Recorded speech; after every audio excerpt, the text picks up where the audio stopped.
जी, अस्सलाम वालेकुम students. Previous lecture में हमने एग्जैक्ट डिफरेंशियल इक्वेशंस को सॉल्व करने के दो टेक्निक्स पढ़ी थी और मैंने आपको दोनों टेक्निक्स से बताया था कि दोनों में क्या फ़र्क था और मोस्ट प्रोबेबली कि जो हमने सेकंड टेक्निक पढ़ी थी वो थोड़ी शॉर्ट टेक्निक थी, तो आप अगर उसको कर सकते हैं तो आपके लिए वो ज़्यादा इजी होगा क्योंकि उससे आप क्वेश्चंस को जल्दी सॉल्व कर सकते हैं। ठीक है, उसके साथ साथ हमने एक इनिशियल वैल्यू प्रॉब्लम डिस्कस की थी और हमने उसका भी सलूशन फाइंड किया था।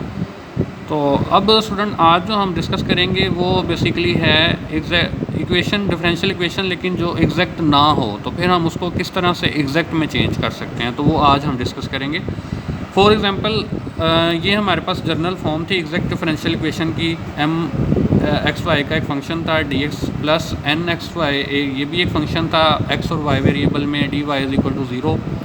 और हमने ये कहा था कि अगर इस तरह की फॉर्म की इक्वेशन हो और इसमें m का partial derivative with respect to y और n का partial derivative with respect to x equal आ जाएं, तो हम ये कहते थे कि हमारी गिवन डिफरेंशियल इक्वेशन जो है वो एग्जैक्ट डिफरेंशियल इक्वेशन है। तो स्टूडेंट ऐसा भी हो सकता है कि हमारी गिवन डिफरेंशियल इक्वेशन इस फॉर्म में हो लेकिन एम वाई नॉट इक्वल आई एन एक्स के।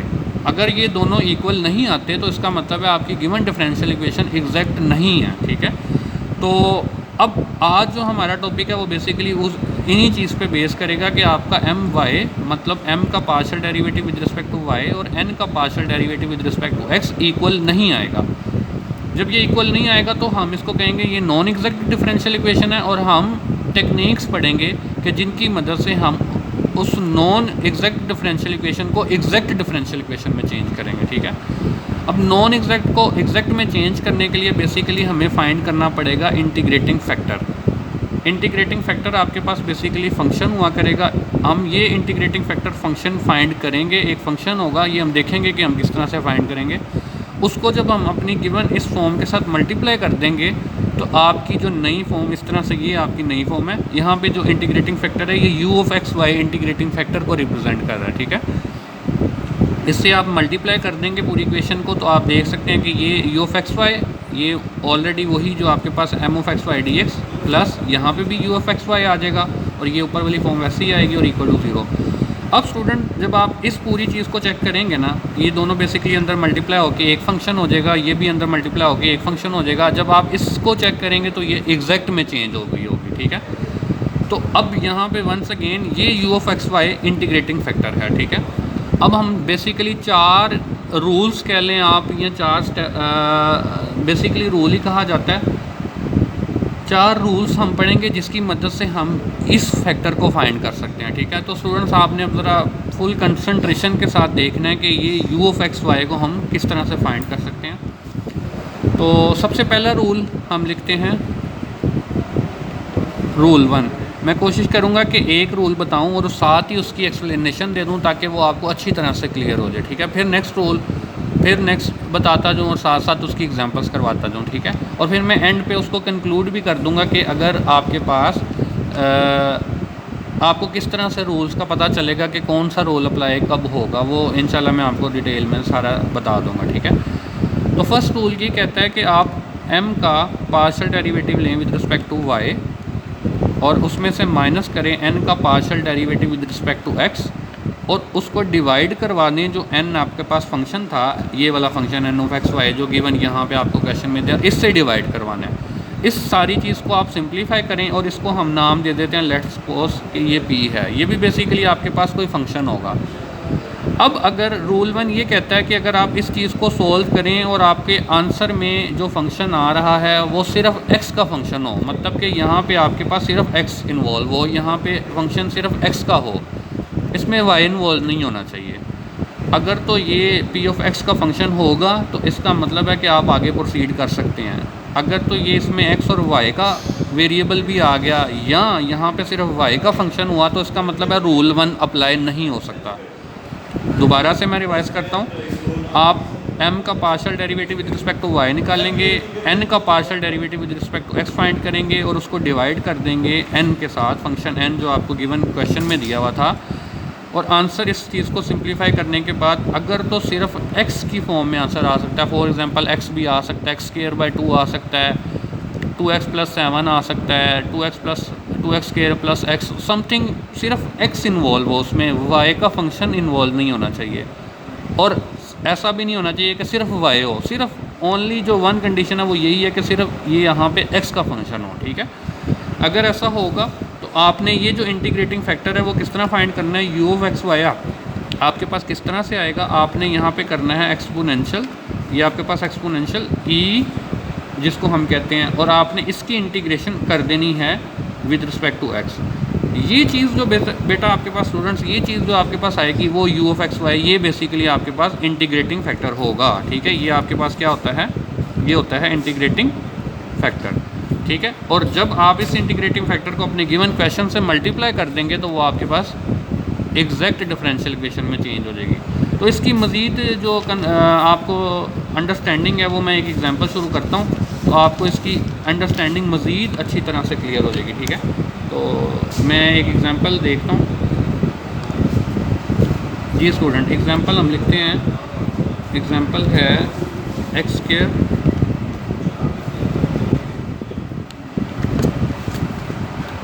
वन जी। एग्जांपल 1 में हमारे पास है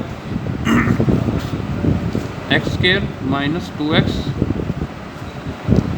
plus 2y square dx plus 2xy dy is equal to 0। जी स्टूडेंट, ये हमने एक एग्जांपल लिख दी है।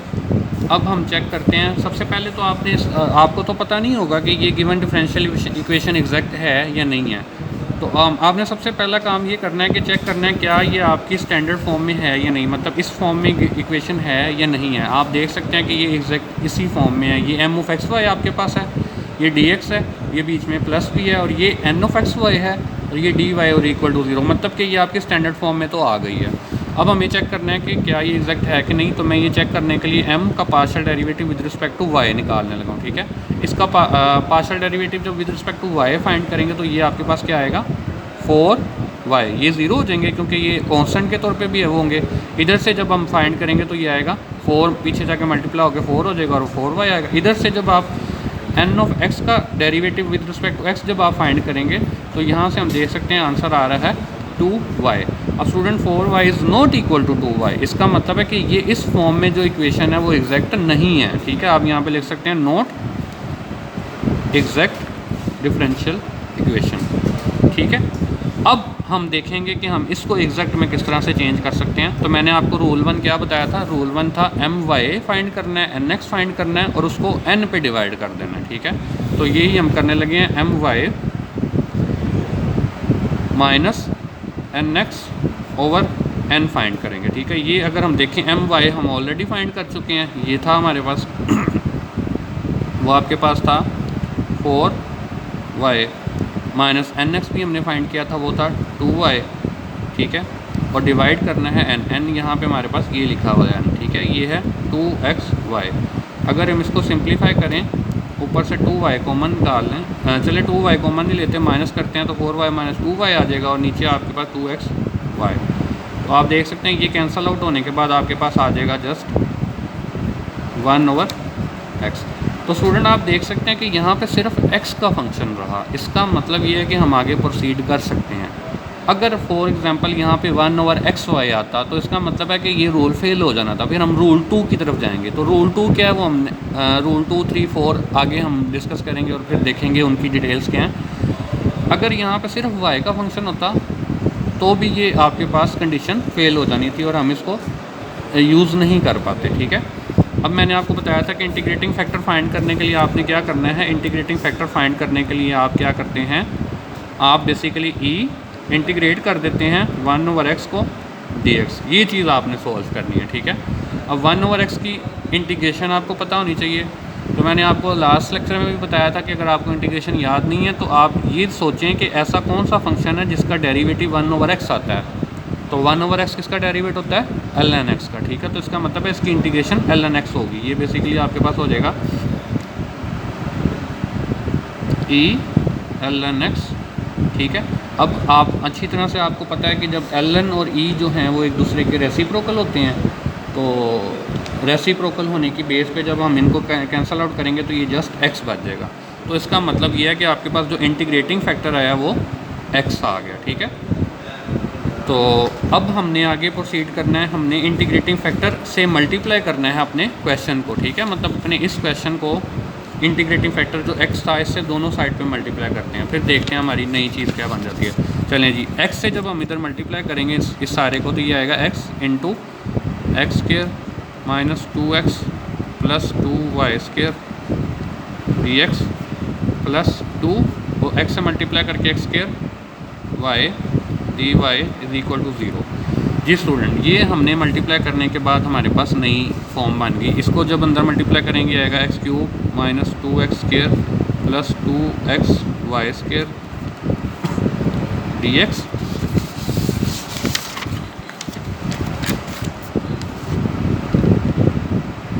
Plus 2x² dy is equal to 0।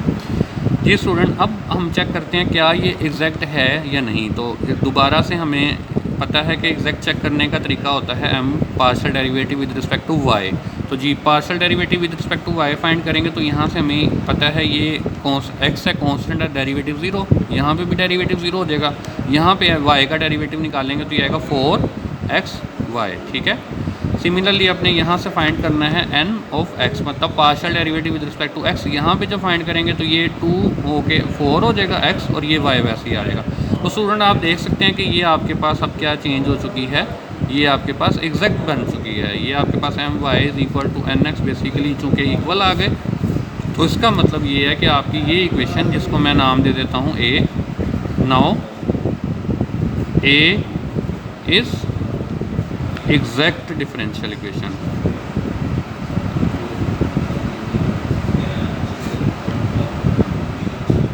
ठीक है, तो स्टूडेंट ये हमने प्रोसीजर देखा कि किस तरह से हम फर्स्ट रूल, जिसको मैं कह सकता हूँ कि उसको अप्लाई करके आप अपनी नॉन एग्जैक्ट डिफरेंशियल इक्वेशन को एग्जैक्ट डिफरेंशियल इक्वेशन में चेंज कर सकते हैं।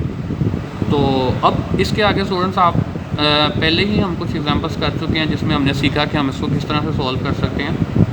तो अगर आप सेम अगर उस तरह से आप उसको सॉल्व करें तो आपके पास इसका जो सॉल्यूशन आएगा वो बेसिकली क्या आएगा, 3x4 minus 8x³ plus 12x² y² is equal to 0। तो स्टूडेंट ये मैं sorry is equal to c, ये इसका बेसिकली जो आपके पास नई फॉर्म की इक्वेशन आ गई थी a, इसका सॉल्यूशन होगा। तो ये आपका होम टास्क है कि आपने इसको उसी तरह जो आपको प्रैक्टिस क्वेश्चंस दिए गए थे उसी को यूज़ करते हुए आपने इसको सॉल्व करना है और इसका ये सॉल्यूशन फाइंड करना है। तो अगर आपको कोई क्वेश्चन इसमें इसके सॉल्यूशन फाइंड करने में कोई प्रॉब्लम आएगी तो आप मुझसे क्वेश्चन रेस कर सकते हैं, ठीक है। क्योंकि हम ऑलरेडी 3 एग्जांपल्स कर चुके हैं जिसमें हम इसी तरह की एग्जांपल को एग्जैक्ट डिफरेंशियल इक्वेशन वाली टेक्निक से सॉल्व कर सकते थे। तो स्टूडेंट ये तो फर्स्ट रूल था। अब हम देखते हैं कि बाकी रूल्स क्या हैं जो इंटीग्रेटिंग फैक्टर फाइंड करने के लिए यूज़ हो सकते हैं। अब प्रॉब्लम तो अभी भी हमारी ख़त्म नहीं हुई। अभी हम यहाँ पे अगर देखें, लेट्स से कि आप my माइनस nx/n करते हैं और यहाँ पे सिर्फ x का फंक्शन नहीं रहता, तो इसका मतलब है ये रूल तो फेल हो जाएगा। तो फिर हम रूल 1 को अप्लाई नहीं कर सकेंगे। तो फिर हम क्या करेंगे, ऐसी प्रॉब्लम जिसमें रूल 1 फेल हो जाएगा, आप रूल 2 की तरफ शिफ्ट हो जाएंगे, ठीक है। अब रूल 2 बेसिकली क्या है, रूल 2 है, रूल 2 में हमारे पास क्या है जी स्टूडेंट, रूल 2 में आपने करना है nx माइनस my और डिवाइड कर देना है आपने उसको m से, ठीक है। दोबारा से देखें, nx minus my is divide करना है और यहाँ पे हम इसको लेट्स सपोज इसका नाम दे देते हैं कि ये q है। अब वहाँ पे हमने प्रीवियस में हमने my माइनस nx किया था, लेकिन यहाँ पे हमने nx माइनस my किया और डिवाइड भी हमने यहाँ पे m से किया, जबकि वहाँ पे हमने डिवाइड n से किया था। अगर इस तरह ये चीज़ फाइंड करें और इसको फाइंड करने पे q जो है वो सिर्फ़ और सिर्फ y का फंक्शन हो, अगर तो यहाँ पे सिर्फ y है और x इन्वॉल्व नहीं है, x का फंक्शन नहीं है यहाँ पे, तो फिर आपका बेसिकली रूल 2 प्रोसीड होगा। और रूल 2 में सिमिलरली उसी तरह ही आप करेंगे। इंटीग्रेटिंग फैक्टर फाइंड करने के लिए आप किस तरह से करेंगे, आप इंटीग्रेट करेंगे क्यूब ऑफ y को विद रिस्पेक्ट टू y, और ये आपके पास c की पावर में आ जाएगा। इस चीज़ को सोल्व करके जो आपके पास फंक्शन आएगा उसको आपने वंस अगेन इंटीग्रेटिंग फैक्टर को आपने क्वेश्चन में जो आपके पास स्टैंडर्ड फॉर्म है उससे मल्टीप्लाई कर देना है, और आपकी गिवन डिफरेंशियल इक्वेशन एग्जैक्ट में चेंज हो जाएगी। स्टूडेंट, इस रूल 2 और इस रूल 1 में जस्ट सिर्फ फ़र्क यही है कि वहाँ पे आपके पास रूल 1 में x का फंक्शन होता था और आप integration with respect to x करके और e के साथ इसको सिंप्लीफाई करके क्वेश्चन से मल्टीप्लाई कर देते थे। यहाँ पे आपने सिर्फ ये देखना है कि यहाँ पे y का फंक्शन हो, y के रिस्पेक्ट इंटीग्रेट करना है, और इसको ही आप जब ऊपर मल्टीप्लाई करेंगे तो आपका गिवन जो नॉन एग्जैक्ट डिफरेंशियल इक्वेशन है वो एग्जैक्ट डिफरेंशियल इक्वेशन में चेंज हो जाएगी। ठीक है जी स्टूडेंट, तो यहाँ तक आई थिंक कि आपको प्रॉब्लम नहीं होगी। अब रूल 3 के बारे में मैं आपको बताता हूँ। रूल 3 को हम किस तरह से डिस्कस कर सकते हैं। ठीक है जी स्टूडेंट, रूल 3 में हमारे पास ये होता है कि आपके पास जो गिवन डिफरेंशियल इक्वेशन है उसको होमोजीनियस होना भी ज़रूरी है। ठीक है, रूल 3 अगर मैं यहाँ पे लिख दूँ तो रूल 3 के अकॉर्डिंग आपके पास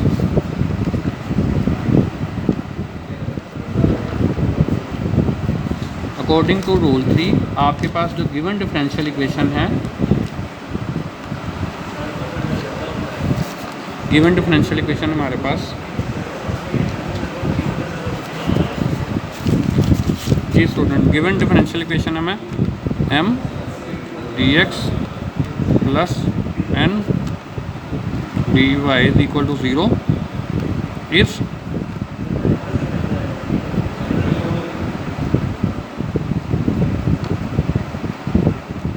homogeneous and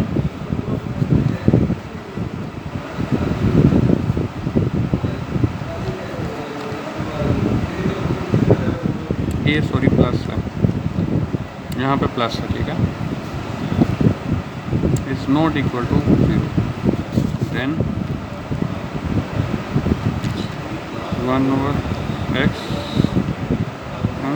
प्लस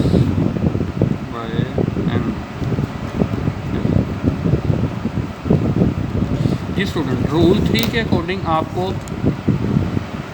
3 स्टेप्स में आपने याद रखना है रूल 3 को। ठीक है, रूल 3 सबसे पहले तो आप देखें rule 1, let's suppose rule 1 fail हो जाता है कि आपका फंक्शन जो है वो x का फंक्शन नहीं आता, p जो है वो x का फंक्शन नहीं आता, तो आप रूल 2 पे शिफ्ट हो जाएंगे। लेट्स रूल 2 में आप देखेंगे कि आपका फंक्शन जो q जिसको हमने नाम दिया था वो y का फंक्शन होना चाहिए। लेट्स सपोज कि यहाँ पे भी आपके पास x इन्वॉल्व हो जाता है और रूल 2 भी ब्रेक कर जाता है और वो सेटिस्फाई नहीं होता। फिर स्टूडेंट्स आप रूल 3 पे शिफ्ट होंगे। रूल 3 पे फ़ौरन आपने सबसे पहले देखना है कि आपकी गिवन जो डिफरेंशियल इक्वेशन इस फॉर्म में मौजूद है वो होमोजीनियस हो। तो होमोजीनियस के बारे में हम पीछे पढ़ चुके हैं कि हर टर्म की डिग्री सेम होनी चाहिए। आपके पास जो डिफरेंशियल इक्वेशन है उसमें हर टर्म की डिग्री सेम हो तो वो आपके पास होमोजीनियस डिफरेंशियल इक्वेशन कहलाती है। ठीक है, अगर तो आपकी गिवन डिफरेंशियल इक्वेशन इस फॉर्म में हो और वो होमोजीनियस हो, होमोजीनियस भी हो, इस फॉर्म में भी हो, और तीसरा स्टेप आप ये देखें कि आप x से मल्टीप्लाई करेंगे m को और y से मल्टीप्लाई करेंगे n को। मतलब जो ये आपके पास x का ये फंक्शन था इसको आपने मल्टीप्लाई कर देना है x से, और ये जो फंक्शन था इसको मल्टीप्लाई कर देना है y से, और दोनों को ऐड करना है। ठीक है स्टूडेंट, ये मैं इधर से दोबारा लिख देता हूँ कि ये प्लस का सिंबल है। ठीक है, आपने इन दोनों को बेसिकली ऐड करना है। जब आप इन दोनों को ऐड करें और इक्वल टू 0 नहीं होना चाहिए, ये चीज़ आपके पास सोल्व करके इक्वल टू 0 ना आए। ये कुछ भी हो सकता है, ये x का फंक्शन हो सकता है, y का फंक्शन हो सकता है, या x और y दोनों का भी हो सकता है, इस पर कोई कंडीशन नहीं है, लेकिन इसको 0 नहीं होना चाहिए। ठीक है, अगर ये नॉट इक्वल टू 0 है फिर हम 1/x m plus Y N, मतलब ये जो चीज़ आपके पास आई होगी इसका रेसिप्रोकल ले लेंगे तो वो आपके पास इंटीग्रेटिंग फैक्टर बन जाएगा। ठीक है, दोबारा से स्टूडेंट, पहले स्टेप में आपने चेक करना है कि गिवन डिफरेंशियल इक्वेशन होमोजीनियस हो।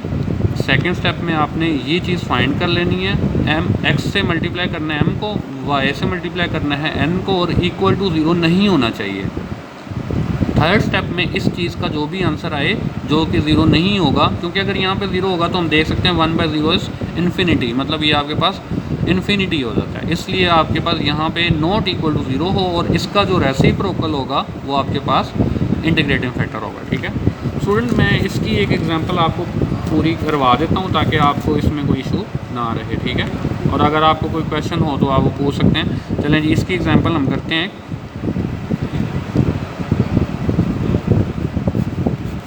जी स्टूडेंट, ये है x square Y minus 2xy square dx minus x cube minus 3x square Y.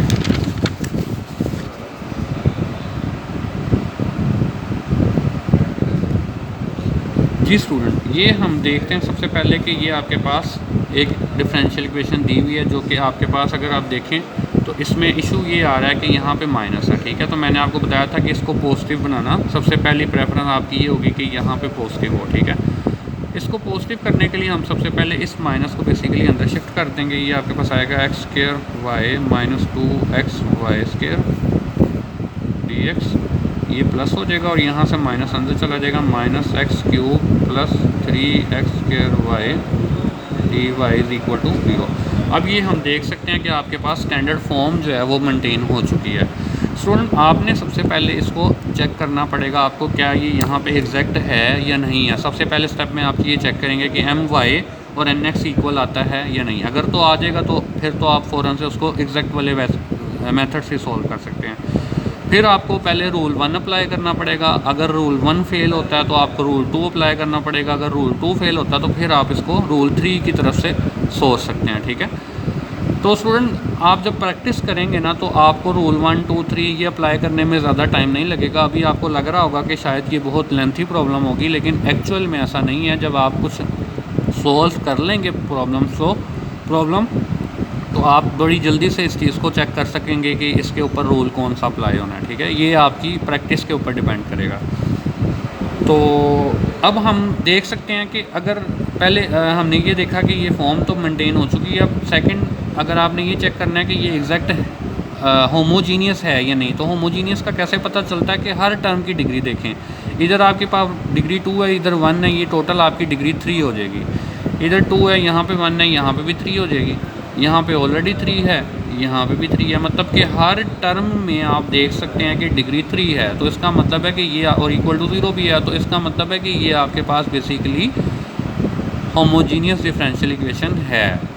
अब होमोजीनियस डिफरेंशियल इक्वेशन तो हो गई, पहली कंडीशन तो सेटिस्फाई हो गई, ये वाली कंडीशन तो हमने देख ली कि ये होमोजीनियस है। दोबारा से बता रहा हूँ कि हर टर्म की डिग्री 3 होनी, मतलब इक्वल होनी चाहिए। जैसे यहाँ पे 3 है दोनों की, इधर इस टर्म की डिग्री 3 है, इसकी भी 3 है और इसकी भी 3 है, तो इसका मतलब है ये होमोजीनियस है। ठीक है, नेक्स्ट आपने ये करना है x को मल्टीप्लाई करना है m से, मतलब ये m था, इसको x से मल्टीप्लाई करेंगे और आपने n को मल्टीप्लाई करना है y से। ये आपके पास n है, इसको मल्टीप्लाई करेंगे y से और दोनों को ऐड कर देंगे और ये इक्वल टू 0 नहीं होना चाहिए। ठीक है, चलें जी, x से मल्टीप्लाई करते हैं इसको, xm जी, xm क्या होगा, X cube y minus 2x square Y square, हाँ जी,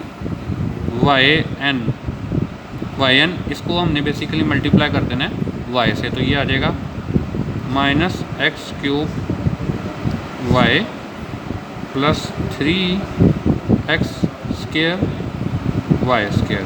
तो स्टूडेंट हम देख सकते हैं कि ये दोनों मल्टीप्लाई करने पे ये आ गई। अब हम इनको अगर ऐड करें xm प्लस yn, जब स्टूडेंट इनको हम ऐड करेंगे,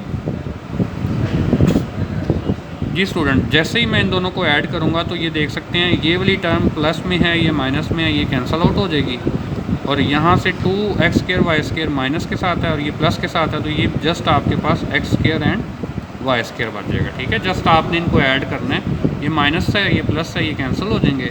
ये 3x स्क्वायर वाई स्क्वायर में से 2x square Y square minus करेंगे तो ये एक्स स्क्वायर वाई स्क्वायर आ जाएगा। ठीक है, तो यहाँ से मैंने आपको बताया था कि आपने क्या करना है, इंटीग्रेटिंग, ये इक्वल टू 0 भी नहीं है। ठीक है, यहाँ पे 0 नहीं आना चाहिए, तो ऐसा ही हुआ कि ये इक्वल टू 0 नहीं है, तो इंटीग्रेटिंग फैक्टर बेसिकली आपके पास क्या बन जाएगा, 1/√3 एक्स स्क्वायर वाई स्क्वायर। ठीक है स्टूडेंट, ये स्टूडेंट अक्सर गलती करते हैं कि इसी को ही इंटीग्रेटिंग फैक्टर कंसीडर कर लेते हैं। ऐसा नहीं है, आपने इसका रेसिप्रोकल लेना है। रेसिप्रोकल में जो आपके पास चीज़ आएगी वो आपके पास इंटीग्रेटिंग फैक्टर होगा। ठीक है, तो इंटीग्रेटिंग फैक्टर ही फाइंड करना है आपने। यहाँ तक आपकी जो आज का लेक्चर है उसमें यही मेजर चीज़ है कि आपने इंटीग्रेटिंग फैक्टर फाइंड करना है। ठीक है, इंटीग्रेटिंग फैक्टर अगर आप फाइंड कर लेंगे तो आगे तो आपकी ऑलरेडी कमांड हो चुकी होगी एग्जैक्ट डिफरेंशियल इक्वेशन सॉल्व करने की, तो फिर आप इसको बड़ी इजीली सॉल्व कर सकते हैं। जी, अब इस इंटीग्रेटिंग फैक्टर से इस पूरी गिवन डिफरेंशियल इक्वेशन को मल्टीप्लाई कर देते हैं। तो ये आपके पास है 1/x स्क्वायर वाई स्क्वायर, इसको मल्टीप्लाई करते हैं x square Y minus 2x Y square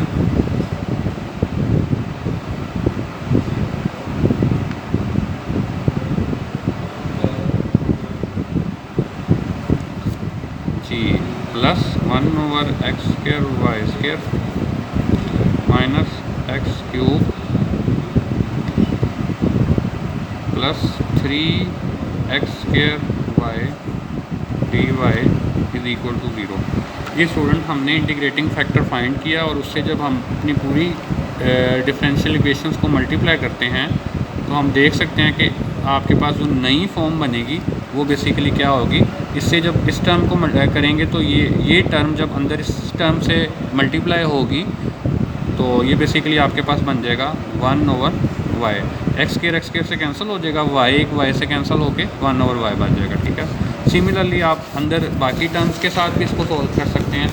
तो बाकी टर्म्स में जब हम देखते हैं जी, तो इस टर्म के साथ जब इस डिवाइड करवाएंगे तो ये आपके पास बन जाएगा 2/x। ठीक है, ये आपके पास आ जाएगा dx। सिंप्लीफाई कर रहे हैं, जस्ट सिंप्लीफिकेशन कर रहे हैं। ठीक है, प्लस यहाँ पे जब करेंगे तो ये ऊपर x आ जाएगा और नीचे आपके पास y स्क्वायर आ जाएगा। ठीक है, ये वाली टर्म जब इससे 2 कैंसिल हो जाएंगे, ऊपर 1 आ जाएगा और नीचे स्क्वायर और ये माइनस वैसे ही आ जाएगा। ठीक है, और साथ में आपके पास प्लस ये जब इधर से कैंसिल आउट होगा 3/y dy is equal to 0। तो स्टूडेंट ये हमने देखा कि आपकी गिवन जो डिफरेंशियल इक्वेशन थी वो इंटीग्रेटिंग फैक्टर से मल्टीप्लाई होकर इस फॉर्म में चेंज हो चुकी है। ठीक है, अब हमने दोबारा से क्या करना है, चेक करना है क्या ये एग्जैक्ट बनी है या नहीं। तो आप क्या करेंगे, partial derivative with respect to Y find करेंगे। तो ये वाई बेसिकली आपके पास क्या आएगा, इधर से हमारे पास आएगा। तो इसका पार्शियल डेरिवेटिव जब निकालेंगे तो ये आएगा -1/y स्क्वायर। ठीक है ना, ये पावर रूल लगेगा, पावर ऊपर जाके -1 हो जाएगी। जब डेरिवेटिव फाइंड करेंगे तो ये my आ जाएगा। ठीक है, पावर रूल के अकॉर्डिंग इसमें, और इसका चूँकि यहाँ पे y इन्वॉल्व नहीं है तो डेरिवेटिव 0 हो जाएगा। सिमिलरली हम क्या करेंगे, n ऑफ x फाइंड करेंगे। n ऑफ x जब हम फाइंड करेंगे तो इसमें हम देख सकते हैं कि इसका डेरिवेटिव बेसिकली 1 हो जाएगा with respect to x derivative ना, y एज अ कांस्टेंट है तो ये बेसिकली -1/y स्क्वायर ही आएगा। ठीक है, तो हम देख सकते हैं कि आपकी जो गिवन डिफरेंशियल इक्वेशन थी जो नॉन एग्जैक्ट थी, हमने रूल 3 अप्लाई किया और आपकी गिवन डिफरेंशियल इक्वेशन एग्जैक्ट में चेंज हो गई। ठीक है, तो इसका मतलब ये है कि s m y is equal to n x. So इसको अगर हम नाम दे दें b का, तो इसका मतलब है b is exact differential equation. ठीक है, तो स्टूडेंट ये b भी आपके पास जो है वो एग्जैक्ट डिफरेंशियल इक्वेशन बन चुकी है। अब आपने इसको दोबारा से, जो आपने फर्स्ट लेक्चर में हमने 2 टेक्निक्स पढ़ी थी एग्जैक्ट डिफरेंशियल इक्वेशन को सॉल्व करने की, आप उसको एग्जैक्ट डिफरेंशियल इक्वेशन की टेक्निक से जब सॉल्व करेंगे तो आपके पास जो इसका सलूशन आएगा, ये दोबारा से मैं आपको ये होम टास्क दे रहा हूँ कि आप इसको सॉल्व करें और वेरीफाई करके मुझे बताएंगे कि इसका सलूशन ये आता है या नहीं। ठीक है, ये आप सब ने इसको होम टास्क के तौर पे सॉल्व करना है इस डिफरेंशियल इक्वेशन को, और ये इसका सलूशन आपके पास आ जाएगा। ठीक है, तो स्टूडेंट आज हमने बेसिकली, अगर मैं समराइज़ करूं तो हमने नॉन एग्जैक्ट डिफरेंशियल इक्वेशन को एग्जैक्ट डिफरेंशियल इक्वेशन में चेंज करने की टेक्निक्स देखी। बेसिकली हमारी टोटल 4 टेक्निक्स हैं जिनकी मदद से आप नॉन एग्जैक्ट डिफरेंशियल इक्वेशन को एग्जैक्ट डिफरेंशियल इक्वेशन में चेंज कर सकते हैं। तो ये 4 कि जो 4 टेक्निक्स हैं वो हर क्वेश्चन के ऊपर अप्लाई नहीं होंगी, मतलब कि इनमें से कोई ना कोई एक ही टेक्निक जो है वो अप्लाई होगी, उसको आप अप्लाई करेंगे। लेकिन आपको सबसे पहले टेक्निक 1 2 3 फिर 4 आपको 1 बाय 1 चेक करना पड़ेगा कि आपकी टेक्निक अप्लाई हो रही है या नहीं। अगर तो हो रही होगी तो आप उसको उस तरह से सॉल्व कर सकते हैं, ठीक है।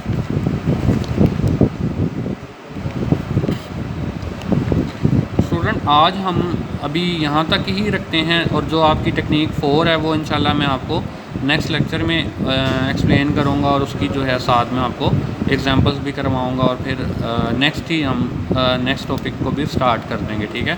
क्योंकि ये थोड़ा सा लेंथी टॉपिक हो गया आज का, तो मैं इसलिए भी नहीं चाह रहा कि मैं आपको चाह रहा हूँ आज करवा दूँ, क्योंकि नेक्स्ट में आपकी जो प्रॉब्लम्स होंगी हम उसको भी सॉल्व करेंगे, और उसके साथ जो एक टेक्निक रह चुकी है जिसको रूल 4 कहते हैं, बेसिकली रूल 4, उससे हम आगे कंटिन्यू करेंगे, ठीक है। तो आप लोग इसके मैं आपको प्रैक्टिस क्वेश्चंस प्रोवाइड कर दूंगा, आप लोग इसके प्रैक्टिस क्वेश्चन सॉल्व करें। अगर आपको कोई इश्यूज़ आते हैं तो वो आप मुझसे डिस्कस कर सकते हैं, ठीक है। चलें, अपना ख्याल रखिएगा जी। इंशाल्लाह नेक्स्ट हम लेक्चर में मुलाकात होती है। अल्लाह हाफ़िज़।